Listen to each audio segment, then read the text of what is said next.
முதலாளி ஏற்கனவே கூறியது போல புற்றுநோய் ஒரு முக்கிய ஆரோக்கிய பிரச்சனையாக இருந்து வருகிறது. இப்போ இருக்கிற புள்ளி விவர கணக்குப்படி இது அதிகரித்து கொண்டே போகும் நிலைமை தான் இப்பொழுது இருக்கிறது. அது குறிப்பாக மார்பக புற்றுநோய் என்று பார்க்கும்போது எல்லா புற்றுநோய்களையும் வைத்து பார்த்தால் ஆண்கள் பெண்கள் 2 பேரையும் சேர்த்து முதல் இடம் வகிப்பது, அதாவது மிக சாதாரணமாக காணப்படுவது நமது நாட்டில் மார்பக புற்றுநோய். அதாவது பெண்கள் புற்றுநோய்கள் என்று பார்த்தால் கிட்டத்தட்ட 25%. 4 புற்றுநோயில் 1 புற்றுநோய் பெண்களுடைய மார்பக புற்றுநோய். அப்போ அதனுடைய முக்கியத்துவம் உங்களுக்கே தெரியும். அதே சமயத்தில் நமது நாட்டில் என்ன பிரச்சனைகள் அப்படின்னு சொன்னால் அதனுடைய விழிப்புணர்ச்சி. இதனை பற்றி பொதுமக்கள் பல பேருக்கு இன்னும் அதனுடைய முக்கியத்துவம் தெரிவதில்லை. அது ஏன் தெரிய வேண்டும் அப்படின்னு சொன்னால் ஆரம்ப கட்டத்தில் கண்டுபிடிக்கக்கூடிய மார்பக புற்றுநோய் கிட்டத்தட்ட 100%, 90%க்கு அதிகமாக நிச்சயமாக குணப்படுத்த முடியும். அப்படின்னு சொன்னால் நிரந்தரமாக அந்த நோயிலிருந்து விடுபட்டு ஆரோக்கியமாக வாழ்ந்தோம். வேறு காரணங்களால் இறக்கலாம். அந்த அளவுக்கு அதனுடைய வித்தியாசம் இருக்கிறது ஆரம்ப கட்டத்தில் கண்டுபிடிப்பதற்கும் முற்றிய கட்டத்தில் கண்டுபிடிப்பதற்கும். இரண்டாவது, மார்பக புற்றுநோய் வருவதற்கான வாய்ப்புகளை குறைப்பதற்கும் பல ஆபத்து காரணிகளை பெண்கள் குறைக்கலாம்.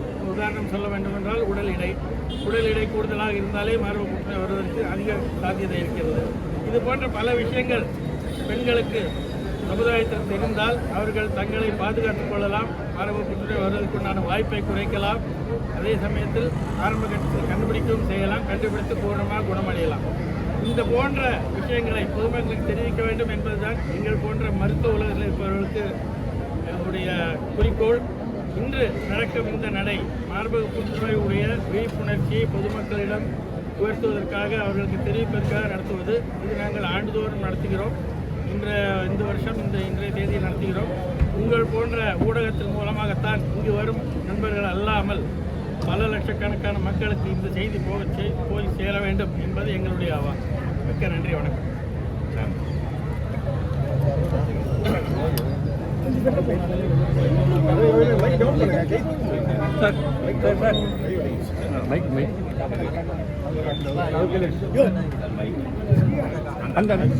அது எதுக்கு அந்த மைக் அது ஓப்பன் மைக்?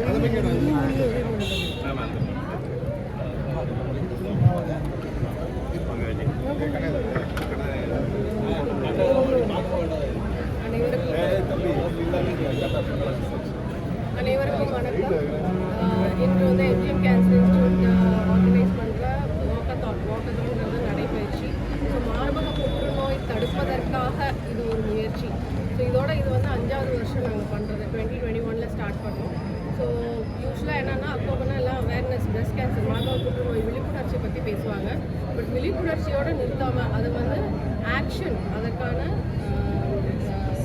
அதாவது உடற்பயிற்சி, நடைப்பயிற்சியை நம்ம ரெகுலராக பண்ணணுன்றதுக்காக நம்ம இதை மேற்கொள்கிறோம். ஏன்னா உடற்பருமன், உடற்பயிற்சி மற்றும் நமது சாப்பிட வேண்டிய டயட், இது 3 ரொம்ப இம்பார்ட்டன்ட் ரிஸ்க் ஃபேக்டர்ஸாக இருக்குது. மார்பக புற்றுநோய் மட்டும் இல்லாமல் நிறைய வியாதிகள், இன்றைய வியாதிகளுக்கு இது காரணமாக இருக்கிறதுனால, முக்கிய காரணமாக இருக்கிறதுனால உடற்பயிற்சி ரெகுலராக பண்ணுறதுக்கு இது ஒரு ஊக்கமாக இருக்குன்றதை எதிர்பார்க்குறோம்.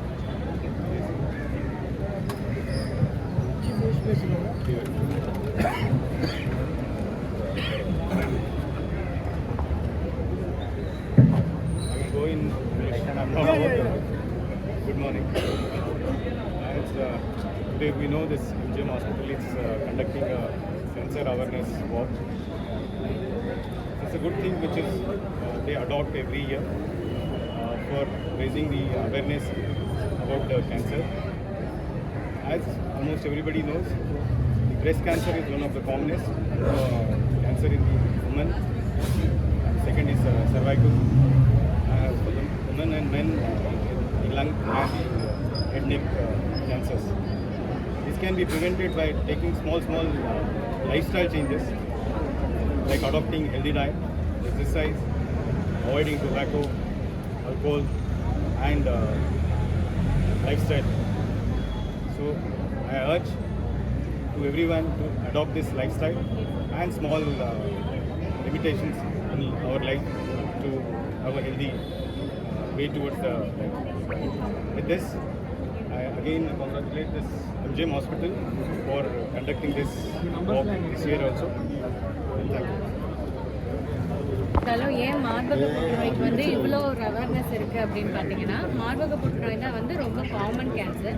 அண்ட் இந்த ஒரு கேன்சர் தான் பார்த்தீங்கன்னா ஜஸ்ட்டு ஒரு சிம்பிளான மக்கள் வந்து அவங்களோட 3 விரல் வச்சே ரொம்ப ஏர்லியாகவே கண்டுபிடிக்கலாம். ரெகுலராக வந்து சுய மார்பக பரிசோதனை பண்ணுறதுனாலையும் மேமோகிராம் வருஷத்துக்கு பண்ணுறதுனாலையும் கேன்சரை ஃபார்ம் பண்ணுறதுக்கு முந்தைய ஸ்டேஜ்லேயே கண்டுபிடிச்சிடலாம். ஸோ அதனால தான் பிரஸ்ட் கேன்சருக்கான அவேர்னஸ் பரவலாக வருது. இந்த வாக்கத்தோனோட பர்பஸே வந்து பார்த்திங்கன்னா விமன் மட்டும் இல்லை, மென்னும் அவங்க வீட்டில் இருக்கிற ஒய்ஃப்க்கோ இல்லை அம்மாக்கோ சிஸ்டர்ஸ்க்கோ எல்லாமே இந்த டெஸ்டிங் வந்து கரெக்டாக பண்ணணுங்கிற ஒரு அவேர்னஸ் வந்து கொண்டு சேர்த்தணும் அப்படின்றது தான்.